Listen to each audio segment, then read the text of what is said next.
Radio Publique Africaine.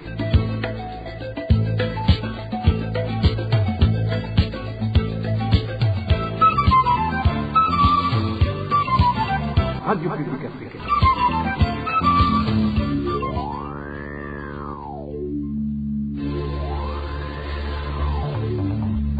C'est le moment de suivre le journal parlé en français. À la présentation, Émile Nivassoum. Bonsoir et bienvenue dans cette édition du 10 octobre 2021. Le sommaire pour commencer. Un habitant d'Ongozi a été achevé au centre de santé où il était admis la nuit dernière après avoir été tabassé. Ceci s'est passé dans la localité de Nyagatovu, dans la commune Tangara. Aujourd'hui, le monde célèbre la journée de la santé mentale. Au Burundi, les familles des patients sont dans l'incapacité de couvrir les soins médicaux. Ils demandent l'intervention de l'État. Vous allez le suivre dans cette édition. Et certains élèves internes contraints à s'approvisionner à l'extérieur de l'école technique de Mutumba. À cet établissement, il faut avoir assez de force pour avoir à manger au réfectoire. Les détails à suivre également au cours du journal. Voilà pour le sommaire. Le développement, c'est tout de suite. Commençons par la page sécurité. Un vieil homme a été tué à coups de couteau dans le centre de santé Nyagatovu, en commune Tangara. Nous sommes dans la province Ngozi. C'était la nuit dernière. La victime était admise depuis hier dans ce centre de santé après avoir été passé à tabac. Les détails avec Eric Nyonzima. Le vieux homme assassiné dans un centre de santé à Nyagatovu était connu sous le nom d'André Seruganda, originaire de la colline Machitsi, commune Tangara, province Ngozi. Nos sources à Nyagatovu indiquent que vers 23h, un homme non identifié s'est introduit dans ce centre de santé et a poignardé à plusieurs reprises André Seruganda au niveau du cou. Les employés de ce centre de santé sont intervenus lorsqu'ils ont entendu des cris, mais l'auteur de l'assassinat était déjà parti. André Seruganda avait été admis dans ce centre de santé le même samedi vers 19h après avoir été passé à tabac par un certain Remegi Nyabenda sur la colline Machitsi. Ce dernier avait immédiatement été arrêté et incarcéré au cachot de la zone Nyagatovu en commune Tangara. Les mobiles de cet assassinat restent toujours inconnus. Signalons qu'il y a 4 jours, dans cette même commune de Tangara de la province Ngozi, les cadavres de 2 enfants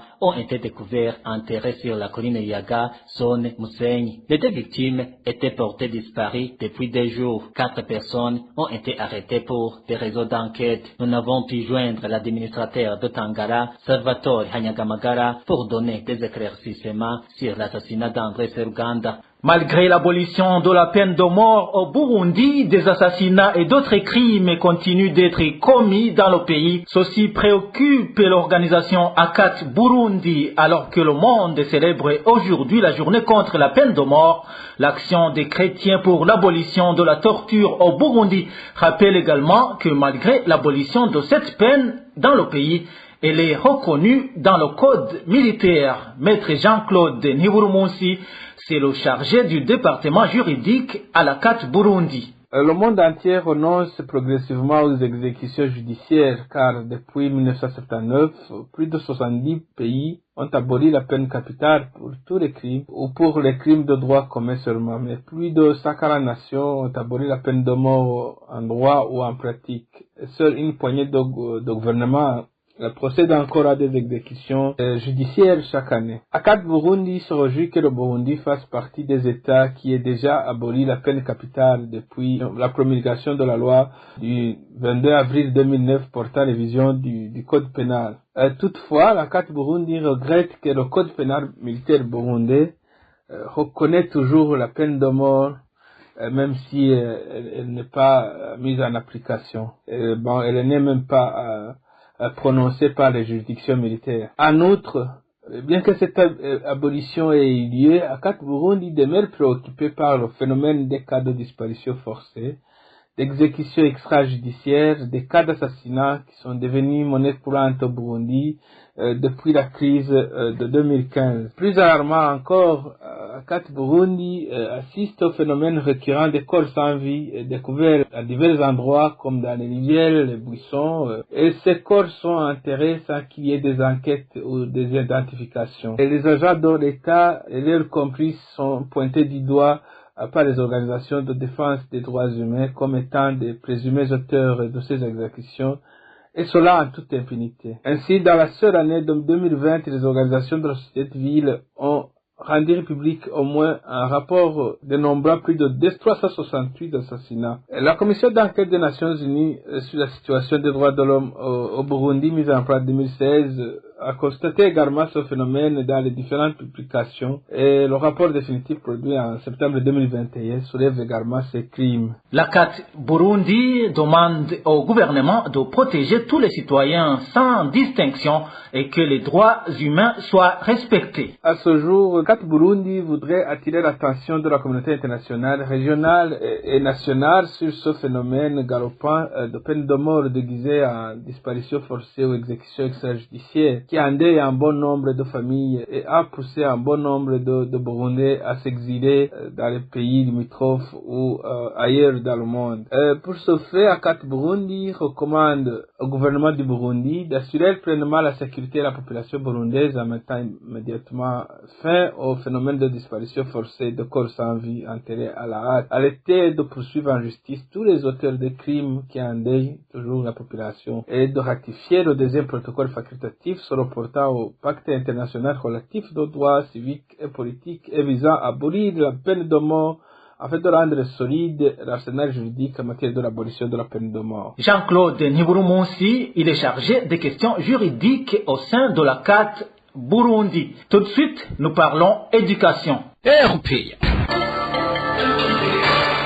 Je vous le disais dans le titre, les conséquences liées au manque de nourriture chez les élèves qui n'ont pas assez de force pour se bousculer au réfectoire se manifestent d'ores et déjà à l'école technique de Mutumba. Nous sommes dans la commune Kabezi de la province Bujumbura. Certains parmi eux vont s'approvisionner à l'extérieur de l'école. Le point avec Dani Claire Iratroumva. Depuis le début de cette année scolaire 2021-2022, certains élèves qui ne sont pas dotés d'une force physique pour se bousculer autour du repas à l'école technique de Mutumba en commune Kabezi rentrent bredouille. Ceux qui ont de l'argent de poche se rendent à l'extérieur de l'école à la recherche de quoi mettre sous la dent et d'autres rentrent chercher à manger à la maison selon notre source. Certains élèves profitent encore de l'argent de poche pour acheter des beignets qu'ils consomment avec de l'eau. Ceux dont l'argent de poche a terminé, ils préfèrent rentrer à la maison pour manger. Cette situation favorise le vagabondage des élèves et entraîne des conséquences sur leurs notes en classe. Les enseignants de cet établissement scolaire craignent pour d'éventuels mauvais comportements que ces élèves pourraient adopter de l'extérieur de l'école. La rédaction de la RPA n'a pas pu joindre Terence Kabiligui, le directeur d'internat à cette école, en fait qui s'exprime sur la situation. Toujours dans la page éducation, les décisions qui interfèrent dans le fonctionnement des écoles privées provoquent des conséquences sur l'éducation en général, puisque ces écoles sont créées dans le seul but d'appuyer le gouvernement dans le secteur de l'éducation. Réaction d'un éducateur, Deo Gassamagera, intervient après que le directeur provincial de l'éducation en mairie de Bujumbura interdise à tous les directeurs de renvoyer les élèves pour non-paiement du Minerval. Suivez Deo Gassamagera. Je suis totalement contre l'idée de perturber les écoles tant publiques que privées dans la perception des frais scolaires. Je pense que c'est une décision qui a été prise sans consulter les écoles qui sont responsables de la gestion quotidienne des élèves ainsi que de leur personnel. En mairie de Bujumbura, les écoles publiques qu'on y trouve sont principalement des écoles à régime d'externat. Pour dire que ces écoles ne perçoivent pas de subsides de l'État. Elles fonctionnent grâce aux frais scolaires perçus. Donc, une fois perturbé, le fonctionnement de ces écoles devient très difficile. Quant aux écoles privées, elles fonctionnent à 100% grâce au Minerval versé par les élèves.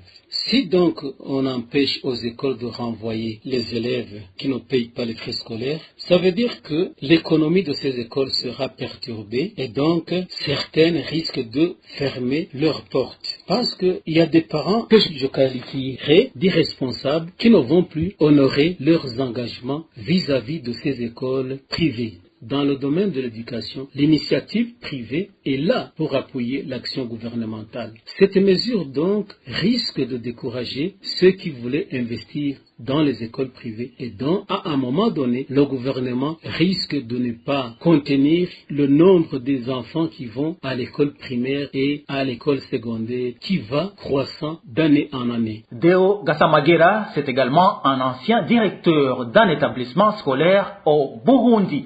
Tout de suite, nous parlons gouvernance. Des magouilles sont opérées par certains employés de l'autorité de l'aviation civile du Burundi afin de permettre à certaines marchandises d'entrer sans payer les taxes.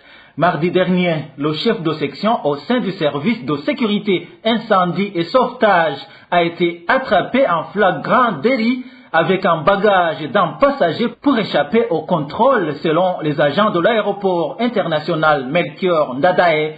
Les détails avec Emmanuel Niungeko. C'était mardi dernier lorsque Zefere Matata, le chef de section au sein du service de sécurité, incendie et sauvetage, a été attrapé avec un bagage d'un client contenant des téléphones portables en provenance de l'extérieur du pays. Pourtant, ce jour-là, nos sources à l'aéroport de Bujumbura indiquent que ce chef de section n'était pas affecté au service car il preste alternativement avec d'autres membres de l'équipe. Ce jour, il n'était pas censé travailler. Il était remplacé par le prénommé Jean-Pierre. C'est à ce moment qu'il lui a signifié qu'il aimerait travailler à sa place puisqu'il avait un client qu'il voudrait accueillir. C'était tout simplement une façon d'avoir accès à la piste d'atterrissage en utilisant un véhicule de service appelé communément Tango 1 qui assure le contrôle de l'aéroport. Il a effectivement reçu son passager et a pris son bagage contenant le téléphone et l'a mis dans son véhicule. Il voulait donc sortir et échapper au contrôle de l'OBR.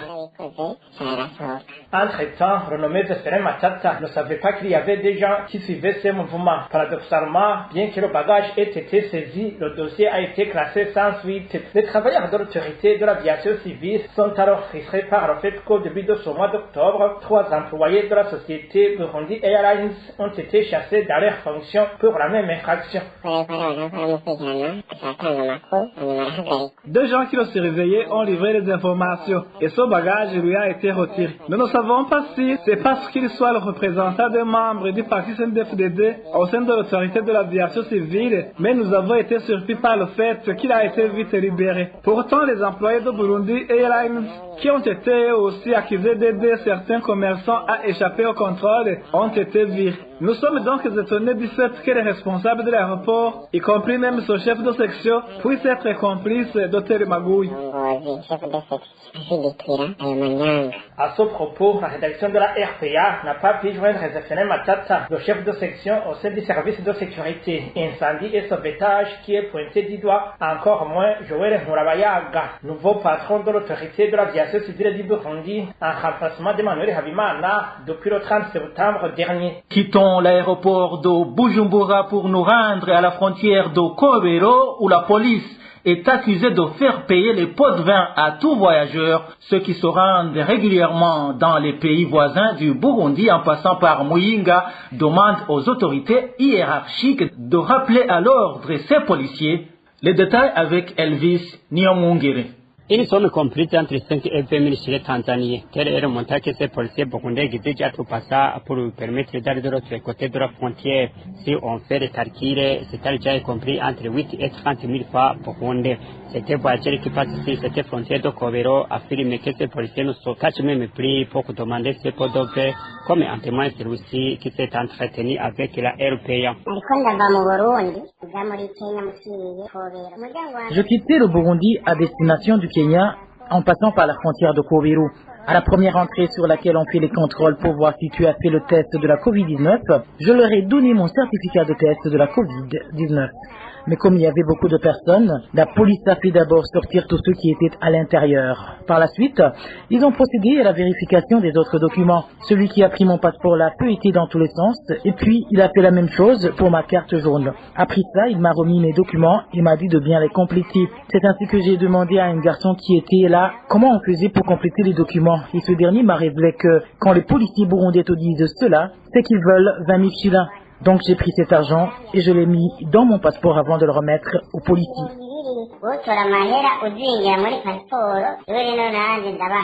Les voyageurs faut également savoir qu'à cause de cette appât-de-guerre, les policiers en sont au point qu'ils laissent passer les gens qui n'ont aucun document de voyage. Ce voyageur sera devenu un faux de commerce car les policiers y affrétés ne sont intéressés que par l'argent qu'ils perçoivent au lieu de faire ce à quoi ils sont appelés.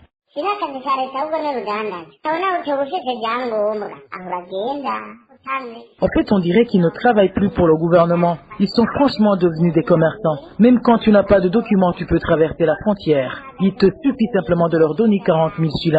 Moi, je leur ai donné 20 000 shillings. Et comme j'y ai passé du temps, j'ai pu observer les autres voyageurs et j'ai remarqué que cette pratique est connue de tous. Donc c'est une habitude, mais cela n'empêche pas que ce qui se fait sur cette frontière de Koviru est du vol.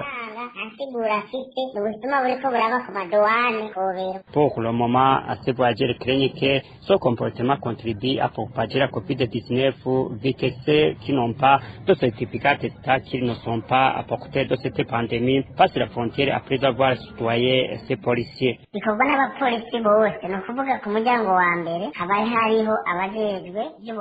Tous les policiers sont concernés. À la première entrée de la frontière, il y a la police qui contrôle les certificats de test de la COVID-19 et eux ne demandent même pas beaucoup. Je leur ai donné 5 000 shillings. Quant aux autres policiers, je leur ai donné 20 000 shillings. Ils travaillent comme les anciens gendarmes à qui nous donnions 2 000 francs qu'on cachait dans des documents. Tu mets l'argent dans ton passeport et ils le récupèrent. S'ils ne trouvent rien dans ton document, ils te le remettent immédiatement. Les voyageurs qui passent par la frontière de Koviru située en province Muyinga demandent que ces policiers soient rappelés à l'ordre avant qu'il ne soit trop tard. À ce propos, la rédaction de la RPA n'a pas pu joindre le commissaire adjoint de la PAF. Pour clore cette page gouvernance, les habitants de la province Makamba dénoncent les lacunes observées dans les activités d'enregistrement de leurs terres. Ils indiquent qu'ils sont contraints à payer une certaine somme d'argent à l'administration alors que l'enregistrement d'une parcelle est gratuit.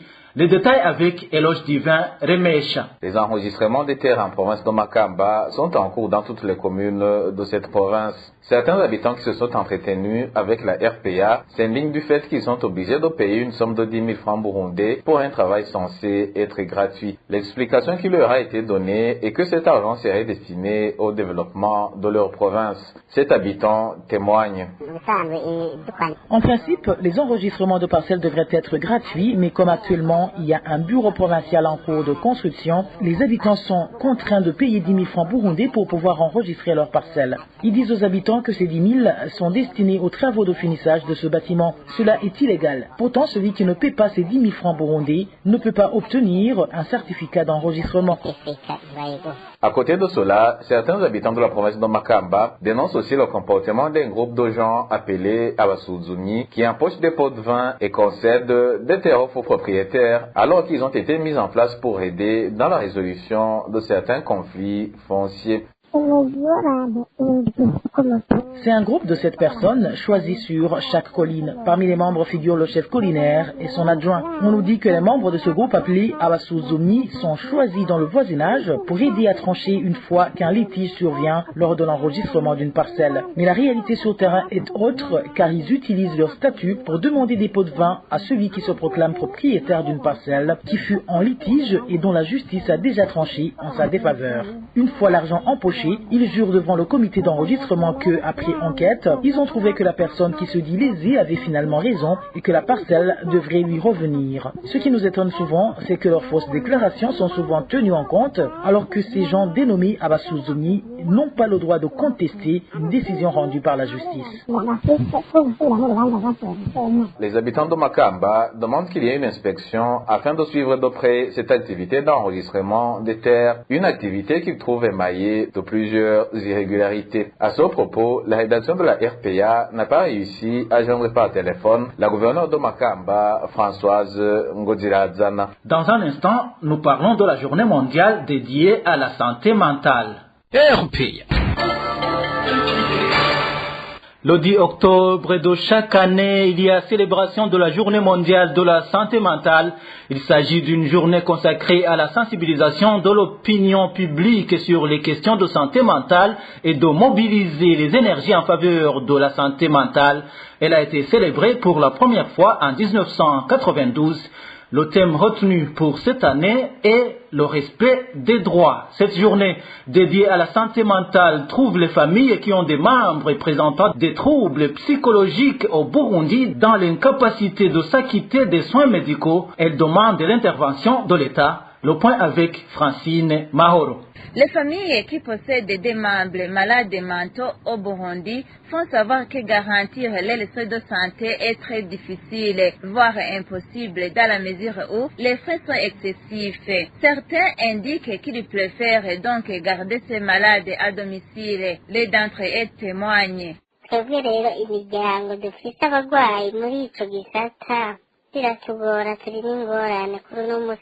Nous avons de sérieux problèmes. Nous devons payer beaucoup d'argent à ce que nos malades puissent être assistés par des professionnels. Ces maladies sont périodiques. Lorsqu'on sera au centre neuropsychiatrique de Kamenge, communément appelé chez le gentil, on se demande de payer au préalable une caution de 150 000 francs burundais. La majorité ne parvient pas alors à réunir une telle somme d'argent. Et lorsqu'un malade fait une crise, la famille décide de le garder à la maison pour uniquement l'empêcher de créer le désordre dans l'entourage.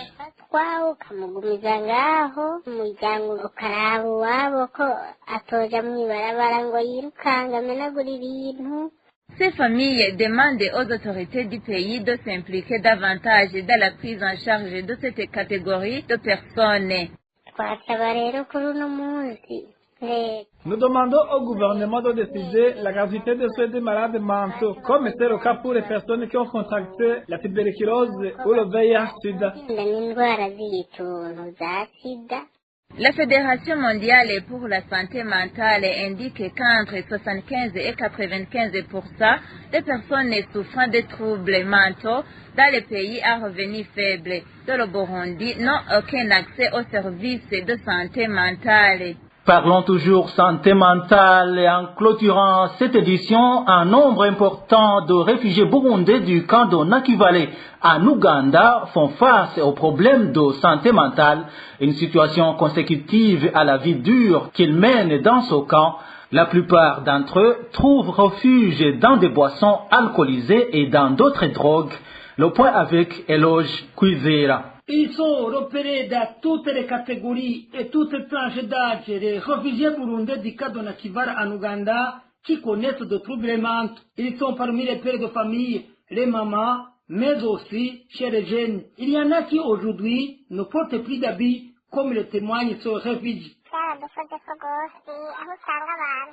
La vie de réfugiés nous a trop affectés. Nombreux sont ceux affectés par le traumatisme. Des hommes ont abandonné leur famille et ont quitté le camp. Des jeunes ont attrapé la folie. Certains errent dans les rues tout nus. Des mamans ne sont plus capables d'exercer leur devoir de mère. Tu croises quelqu'un que tu croyais être normal, mais finalement tu constates que ses paroles ne sont pas coordonnées. Les attroupements de délinquance et la consommation d'alcool sont devenus caractéristiques de la majorité de ces réfugiés.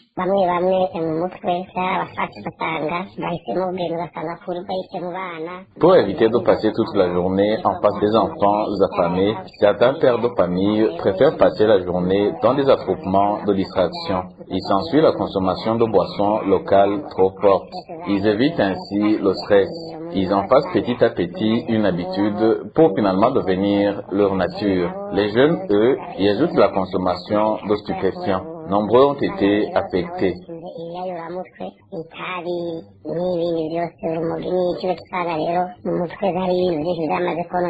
Les ONG spécialisées ont beau aider à prendre en charge les personnes affectées, mais chez certains, la situation est irrécupérable. Il y a des organisations non gouvernementales ici qui aident les personnes ayant des troubles mentaux. Je pourrais citer entre autres HelpNet TPU. Mais recouvrer l'état normal reste une chose très difficile. Ça demande vraiment de la patience. Il y en a même ceux qui sont transférés dans des centres neuropsychologiques. On enregistre pas mal de jeunes burundais qui ont de tels problèmes.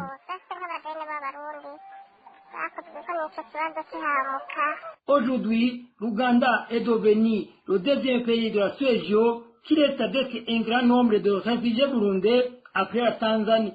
C'est le rapport du HCR au 31 août cette année, le pays de Museveni comptait près de 52 000 Burundais. Voilà, c'est par ici que nous mettons un point final au journal du 10 octobre 2021. Merci à vous tous qui nous avez suivis. À la présentation, c'était Émile Nibasumba. Au revoir.